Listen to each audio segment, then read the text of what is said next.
This is the Action Movie Guys podcast, bringing you action movie reviews from across the decades, plus box office numbers and insight like never before. And now, your hosts of the Action Movie Guys podcast, Alex and Nate. What's up, everyone? Welcome to episode number 144 of the Action Movie Guys podcast. I'm your host, Nate, and this is my co-host, Alex Figueroa. And we are going to be wrapping up our trip, we'll call it our trip through the decades, the 1970s. This is our fifth and final film from 1971, a little movie called Shaft, starring Richard Roundtree and a bunch of other people. Alex, I already know the answer, but this is a first-time watch for you, correct? Yeah, I'd never seen this movie. It actually is funny. I heard of the Samuel Jackson version. Never knew that they had like an original Shaft. I've seen his version of it, and this was my first time watching this one. The only thing I knew about this movie was I knew Richard Roundtree played Shaft, and I knew the song. I've heard the song. Okay. Other than that, this is a first-time watch, so we're going to be getting into that in a moment. Now, before we do, just some Rotten Tomatoes, because we no longer care about how much money these movies made. It doesn't matter. These movies, Transformers made $8 billion, and some of them sucked. It doesn't matter, but we just want to let you guys know if people like these movies. So this one was weird because there was a Rotten Tomatoes score, but when you actually click on the Rotten Tomatoes page, it's like doesn't exist. So from what I gathered, this has an 86% critic score, so very high as far as critics. Audience score, 68%. So a little bit lower for audiences, high for critics, 86. This is a forerunner of the blaxploitation genre. So this is it's an important film as far as film history and what it ended up inspiring afterward. But me and Alex don't know any of that. We just watched Shaft, and we're going to be talking about Shaft. So without further ado, Richard Roundtree, lead character, John Shaft. Got to be one of the best names in the history of movies. Shaft. John Shaft. Alex, take it away. Okay. Dude, oh my God. This dude is freaking weird. I'm going to be honest with you. This is a freaking weird character. So he's like a private eye. He's like a detective, right? And first of all, I thought he was a cop, right? But then I kind of figured, I was like, wait a minute, this dude is a private eye cop that gets hired by the villain, basically serve for his daughter because they kidnapped the mafia took his daughter. And pretty much that's what the gif that I got from the movie. That's right. Yeah. So the character himself, I was not digging him. I'm gonna be honest with you. I was not digging him. He was good, right? But I thought it was gonna be more like a Dirty Harry type character. Mm-hmm. But it was, I don't know, to me, it's a very weird character for me because it's like he's good and bad, like a private eye. Right? Like he doesn't care what the cops do, but then he cares what the cops do. And then he has a friend in the force. And it's like, I ain't going to give you no information. And he was like, I tell you when I want to tell you. And I'm like, what the hell is going on here? And then the guy's like, well, Shaft, if you don't tell me, I'm going to take away your license. Right? And I'm like, what the hell? And then he's like, it's just like a weird, maybe it's because it's the 70s. Like, I don't know the language of these, like that decade had different languages from the 80s and 70s, 90s, 2000s. Like early 70s in New York City. Yeah, so they have like this type of language lingo, from that era. So you got Jive Turkey, you have Can You Dig It, you have all this stuff, and honestly, it didn't work for me. I don't know. I can't wait to hear what you say. I gave him a 3. I thought as a character, I thought he was good. But other than that, I couldn't. Well, the folks at home are going to be very excited because I love this guy. I freaking loved him. Oh my gosh, he was so funny. I laughed. Now, I don't know if I was always supposed to, but I laughed at almost when the cop asked him, hey, Shaft, what did you get? As far as information, he's like, laid. And then he just walks away. He just leaves. Like, this character is such a, like, for lack of it, he's not a gangster, but he's such a gangster character. Like, he says what he wants to who he wants. And nobody could tell him nothing. He pretends to be gay at that one bar when he's the bartender. Hilarious. Like, that crap was so funny. I love the way he talks to the main villain. What's his name? Bumpy something or the other. Yeah, something like that. He just talks to him like he does not care. And I really enjoyed watching him not care. Now, the weird parts for me was when it'd be like all of a sudden he'd be home and he just like sleep with some ladies. You know what I mean? Like, I get why they did that. And, you know, it's definitely very James Bondish, you know, like he's the lead character. He gets all, and it's in the theme song. It says he gets all the ladies, man. But it's kind of weird to watch. Like, all of a sudden, this white lady at the bar just wants to hook up with him and they just start kissing in the shower. And I'm like, okay, I guess. And he's got this important case, but he has all these time to just like sleep with women. But it does make for some good jokes, to be honest with you. But I really liked him. I thought he was a ton of fun. Is he perfect? No, it's not a 5 for me, but definitely a 4. Definitely a 4. And I definitely see why he's iconic. I mean, there's like, I don't know, 4 sequels to this movie or something, and then 2 remakes. And I get it. I get it now that I've seen it. Is it my favorite thing ever? No, but is it great to watch? I was entertained. So 4 for me, 3 for you. Okay, villain, Bumpy. I just know just call him Bumpy. I gave him a 2. Bumpy's a 2. He ain't do nothing. I mean, Bumpy didn't do nothing. He just demanded money, and he was like, "I'll give it to you. All you have to do is give my daughter back." That's pretty much all he did. That's all he did. Because then he had the henchmen, and then he had all the other people that he teamed up with, and then the cops. So, like, honestly, if we're really talking about the villain, there ain't no villain, right? I mean, besides the mafia guys, but those guys didn't do shit either. So it's like, how can we even sit down and break down the villains when there was, honestly, there's no villain here. There is no villain for John Shaft because he's working with the villain to get his daughter and then the mafia dudes, but he's not going up against one mafia guy. He's going up against a lot of other mafia characters and I mean, you could score the mob too, or the mafia. Yeah, I give it a 2. It doesn't matter. It's a 2 to score. Yeah, it's fair enough. Fair enough. You know what? I'm going to agree with you on this one. I'm also at a 2. This is not that kind of movie. It doesn't require, it would have been cool if there was like a super great villain, but it's not like mandatory, which we're going to get to storyline in a little bit. But I agree. He was okay. Like, he sent the guys to go get him in his office earlier. They got wrecked. The dude got thrown out the window. That was also hilarious. I love that. There's so many parts of this movie that I really liked, actually, but that was hilarious. But you're right. And then he's like, "I'll give you any money you need, whatever you need. Just bring me my daughter." And then literally 30 minutes later, he's like, "Oh, I already knew the mafia took her. I already knew." And he's like laying on the couch, smoking cigars. I'm like, what is this guy? I don't know. I wasn't crazy about him. And the mafia or mob, whatever you want to call them, they're like not a big presence as far as to make like an impact. So I agree with you. I'm also at a 2. They exist. And they're not horrible trash, so it's not a 1, but it's just above a soft 2. Yeah. Soft 2. Okay, action. All right, there ain't no damn action in this movie. Let's just get to this thing. There's no action, and you cannot tell me otherwise. There's the fight. There's the fight scene that he throws the guy. First of all, I didn't throw him out the window. He tripped out the window. That was funny. I mean. Yeah. He goes, "You want to follow your friend and go out that window?" Anyway, you have that scene. You have the scene with the mob guy and where he gets shot in the shoulder. That's 2. And then you got the guy with the water hose. That had me laughing so much when he turned on the hose for water and the guy gets slammed. He's yeah. My favorite action scene in this movie is when Shaft punches the black guy. He went, "Whoa."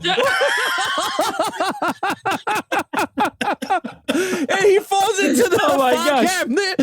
Yes. I lost it. I said, this movie's genius. I said, if this is not a comedy movie, then they suckered me, man, because this is straight comedy from front to back. I think the fightings were hilarious. I think the fight, when he crashes through the window because they threw the mob. Yeah. This is what makes it funny. They throw a Molotov cocktail through the window. He comes through the same window. He's never scared. No, he's not. It's so hilarious. And, he saves the girl. He saves the day, whatever. I mean, I thought it was pretty good. But honestly, in terms of quality of the action sequences, it's not as good, right? I mean, but I can't, because this is 70s. So I can't hurt it for the decade and the generation that came out in. So with that, is it great? No. It's not a great action, but I gave it a 3. I think this was good action, fun action, and I think it worked with the movie. You know what's funny? And not only that, not only for the, for like the time it came out, this movie only had a $500,000 budget. So this is, and I know that's a lot more in 1970, but that would be equal now to like, imagine a movie that had like a $3 million budget. That's small by, standards. So this is a low budget film, and taking into account the genre, that affects, and the reason I'm bringing that up is you're right. Like the fight scenes are so funny because they're serious. They're not trying to be funny, but like the execution of them and the way they fight, like, it was like watching the Power Rangers fight in the 90s. Like, the guy falls down and then he gets up, and then the camera will show his face and he's like, he's hurt, and then he gets up and the other. So you're right. I agree with you. It's kind of weird. And then then there's some shooting. When he goes to that meeting when they're in the I don't know where they are. We're in a meeting and there's some shooting and he gets shot, like you mentioned. It's not a lot. It's entertaining. I like it. It brings a little life to some of those scenes. It makes me laugh. When a guy falls out the window, I just want to watch that over and over. It's so funny. I'm right there with you. I'm going to give it a 3. I do think, and this is going to be in my overall section, but I do think there are things that I saw in this movie that would make me think if they had like money, like if this was a bigger movie, some things could have been done, even for the time, like the early 70s. But I'll get to that later. So I'm going to give it a 3 because I was entertained by the action scenes. They're not great, and there's only a couple of them. But but the poster makes it look like there's going to be a ton. He's like holding on the rope, and he got a gun, and it's like, whoa, shoot, this is going to be crazy. And it's not. There's not that crazy. It's a lot of walking and talking, but that's okay. All right, a storyline. Oh my God. Walking and talking ain't the word. That beginning sequence was like 12 minutes of him walking through Manhattan. Almost got hit by a car, and he was like, fuck you, man. That was so funny. It's so random. Yeah. I thought it was hilarious. I thought it was good, but I was like, Jesus, this is a long-ass intro to the character. The storyline, look, it was a typical storyline. It wasn't crazy over the top. The main head guy, the daughter gets kidnapped, hires John Shaft. Shaft has to go save the daughter. That's pretty much the whole gist of this movie. There was nothing crazy, but there was other plot lines on top of that too. He has to help the cops, which is his friend, and they have jokes here and there. With that said, is it generic? Was it great? Was it entertaining? It was entertaining. I wasn't bored at all. Right. It does only the beginning a little bit, because I was like, this is a way too long sequence of him just walking through Manhattan. But then it was just started to get comical, and I was just like, yo, this is actually funny. I enjoyed it for what it was. I thought it was funny. I thought it was good. I know it's not supposed to be like this comedy thing, but guess what? It's the 70s, and nothing I can do. And there's a reason why he's like Nate said, he's a classic character that people enjoyed. And I was entertained with it. I thought it was pretty cool. He was really good. He banged 2 different chicks. And I was like, hey, that for no reason. For no like, reason. who's the other one? He didn't even care. He was like, I thought that was his girl. There's pictures of them on the mantle. And then he's just hooking up with the white chick. Dude, what's so funny about this thing is that he's at the bar. And the gay guy goes up to him and says, the gay bar is my favorite part. He goes, my friend over there with the fine titties wants to take you home. And she's just like looking at him with her drink. She's like, Amazing. I wish I was alive in the 70s. Me really too. At this point, I mean, if the dudes are coming up to you, be like, hey, she wants to bang you. And he was just like, oh, yeah, all right. And then he went to kick it on the other guys and get them caught. But honestly, as a total package in terms of storyline, I had fun with it. It was entertaining. So I gave it a 3.5. I thought it was good. I'm a little above you on the storyline. I actually liked it. I liked it a lot. Actually, I think this is a good crime. This is like a crime thriller more than like an action film. Like, you know what I mean? But it works. If you did this same story, you could still do the same story now. And I like that. I like when I watch older movies and the storyline works in today's world. You can have a gangster hire a detective to find a kidnapped daughter, and it's actually a mob story. And this works in 1971, and it works in 2022, to be honest with you. So I love stories that can translate. It's not, the story aspect is not super dated. Now, a lot of the other stuff is dated, obviously fashion, the way they talk, but you can't help that. It's, it's of the time. So I liked it. I thought the storyline was good. I do like a good crime thriller. So, I'm all in on a good cop movie. This is essentially a cop movie where the main character is not a real cop. And I like that because he can work in that gray zone because he's not a cop, right? So he doesn't have to follow all the cop rules, but he works with them, but he also works with bad people. but he also doesn't care about anybody. He pretty much doesn't like all of them, but he a little bit likes some of them. So he's a very unique character, and I liked it a lot. I gave it a 4. I was like you said, I think the main thing is it's a very entertaining story. Like, I was never bored. You're right. The beginnings, I don't know why he was walking around the streets for so long and like going up to that guy and asking him for like tips. And the guy tells him something like, I don't even know what that means. I don't even know what he said to him. But then he walks away. He's like, thanks, man. And then he walks down the street. He keeps going. The dude was blind. Shot lingers. Yeah. I know. Well, the blind guy knows stuff that this guy don't know. And then he walks down the street and the camera stays while he walks. He's walking. And then, he walks around and talks to more people. I'm like, all right. Enough of this. And then it gets a little good again. So, I gave it a 4 though. I thought it was entertaining. Okay. Overall. All right, here we go. Overall, I'm not going to lie. I enjoyed myself. I gave it a 3.5 also. I don't think it was like a great movie. I don't think it was, maybe at the time, if I lived through that era, I would have been, man, Shaft is actually a pretty good movie. It's a good movie. I think it's a very good 70s film. I mean, we've been tackling 70s films now for like 2 months now because of the live shows that we've been doing plus. So I've been enjoying the 70s movies. There's been drama ones that we tackled that was really good. Not much of the action, but now we did for the podcast, and I've been enjoying them. I see the strong suit where the 70s have better storylines. I think it has straight storylines, creative storylines, unique, original storylines, whereas it starts to get repetitive throughout the generations the more action movie starts to come out. So with that said, I enjoyed Shaft. I thought it was really good. Am I going to purchase this on 4K Criterion? No. I purchased it digitally. So that's going to get converted to 4K, but I cannot see myself getting a physical copy of this movie and then popping it on here and there. But it was entertaining for me to support the movie, to buy it, whether it was digital form. So with that, I gave it a 3.5. That's great. I watched it on Amazon Prime, so I didn't even pay for it. But would I buy this on 4K Criterion? Maybe. I'm on the fence. I had a good time. This seems like something that I would like to watch again in like a couple of years.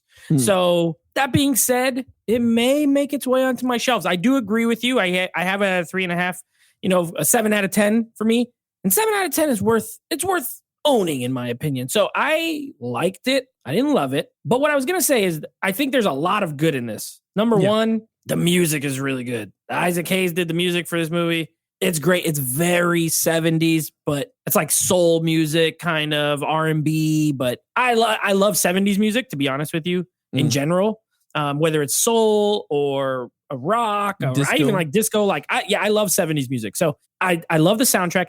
There's a lot of creative direction in this, the cinematography. And that's what I was going at. There's some good shots in this. There's a couple times where the camera's really moving, and I'm into like that sort of thing, when watching a movie, especially when there's a lot of scenes where they're just kind of talking. The direction then picks up, if it's not just static, right? It's not like, there's not a point and shoot movie. Most of the time, something's happening, the camera's moving. So I think there's a lot of talent that went into making it, but it was low budget. So they can only work with what they had. And this was MGM, who at the time was really doing bad. So they didn't give it much of a budget. I ended up, looking it up afterward.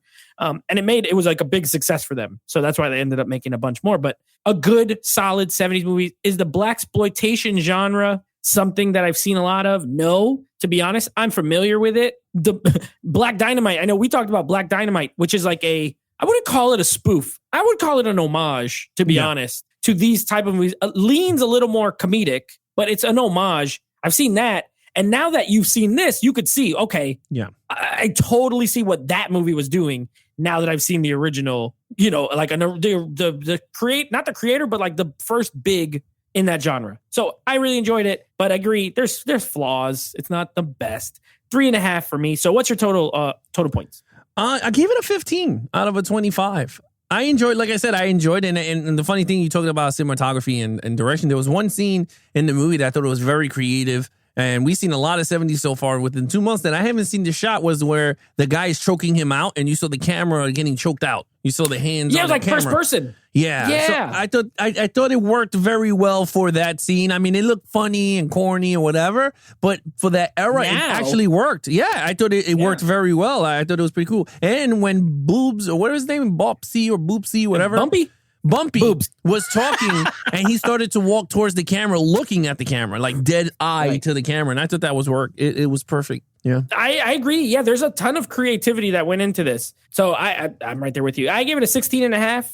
Okay. It was good. I think we've seen some better 70s movies. Yeah. But also those other movies had a lot of advantages that this one didn't have, namely budgets and big stars and maybe not the Warriors, but, that was super creative. I love what you said about these 70s movies. If you look at the concepts for them, they are so much more creative than most of the movies that come out now. Like, The Warriors is one of the most creative. It's weird. Can you say they're weird? Sure. No. But they're creative. These people were telling interesting stories. They're not action heavy, but that's okay. We had a great time. So that's Shaft. We're done with the 70s. Moving on, next week, we got 2 episodes coming. You guys already know we got 2 episodes coming your way. First up, continuing with our Bourne franchise movies, we'll be going with the Bourne Supremacy. And now, you know where we're going. Down the river of time into the 80s. Going into the 80s on the river of time. And our first 80s film, a little John Carpenter movie. Again, as voted on by you guys, Escape from New York. So we're going to be tackling some Escape from New York, and we're going to be doing some Bourne. And then in the 80s, there's a couple other big ones. I'm not going to preview all of them. Usually I do. Well, wait, we're going into the 80s. So that's what we got coming up next week. Yeah, there you have it, guys. If you want to follow us on our social media accounts, please follow Nate over on Instagram at NateFlix Reviews. Check out the podcast with him and his friends called NateFlix Movie Reviews. Anything action movie, guys, head over to youtube.com/Ultra HD Geeks. That's where you can check out our video version of the podcast you're listening to. If you want to take us on the go and you don't have us on the go, you can search for Action Movie Guys anywhere from Apple Podcasts, Stitcher, Spotify, or TuneIn Radio. Just search for Action Movie Guys. Other than that, that's your host, Nate from NateFlix Reviews. I'm his co-host, Alex Figueroa. Be awesome to each other and geek out.